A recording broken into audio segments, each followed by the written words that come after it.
স্রেফ দুটি phone call, তাতেই পুলিশের জালে জঙ্গি ইয়াসিন ভটকাল। মুম্বাই, পুনে, জয়পুর, বেঙ্গালুরু সহ একাধিক বিস্ফোরণ কাণ্ডের মাস্টারমাইন্ড ইন্ডিয়ান মুজাহিদিনের প্রতিষ্ঠাতা সদস্য ইয়াসিন ভটকাল। একের পর এক বিস্ফোরণের পর হন্যে হয়ে ইয়াসিনকে খুঁজছিল পুলিশ। ইয়াসিনের খবর দিতে পারলে 15 লক্ষ টাকা পুরস্কারের ঘোষণাও করে এনআইএ। কিন্তু চেষ্টার ত্রুটি না থাকলেও সাফল্য মেলেনি। দীর্ঘদিন ধরে ইয়াসিন ভটকালের গতিবিধি ট্র্যাক করছে কেন্দ্রীয় গোয়েন্দা সংস্থা, কিন্তু কোনোভাবেই বাগে আসেনি ইয়াসিন। অবশেষে গোয়েন্দাদের জালে পড়ল ভটকাল। ভারত নেপাল সীমান্ত থেকে গ্রেফতার করা হলো তাকে, সৌজন্যে স্ত্রীর একটি ফোন কল, আর সেটাই কাল হলো ইয়াসিনের। কিভাবে ধরা পড়ল ভটকাল, এখানেও এক রহস্য। তারিখটা ছিল 6 অগস্ট, বেলা 11:30। ভটকালের স্ত্রীর মোবাইল থেকে একটি ফোন যায়। ফোনে চাওয়া হয় 1 লক্ষ টাকা। কয়েক মিনিট কথাও হয় তাদের।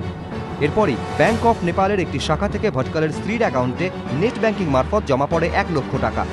পুলিশ ততক্ষণে নিশ্চিত ফোনের আরেক প্রান্তে অন্য কেউ নয়, রয়েছে ইয়াসিন ভটকালই। নেপালেই তার গতিবিধি, এটাও বুঝতে অসুবিধা হয়নি গোয়েন্দাদের। নেপালে রওনা দেয় এনআইএর একটি দল। 9 অগস্ট বিকেল 4:30। ভটকালের স্ত্রীর ফোনে আসা আরেকটি ফোন কল গোয়েন্দাদের আরও সুবিধে করে দেয়। ভটকালের স্ত্রীকে ফোন করে জানতে চাওয়া হয় সে টাকা পেয়েছে কিনা। নেপালে ভটকালের অবস্থান নিয়ে আরও নিঃসন্দেহ হন গোয়েন্দারা।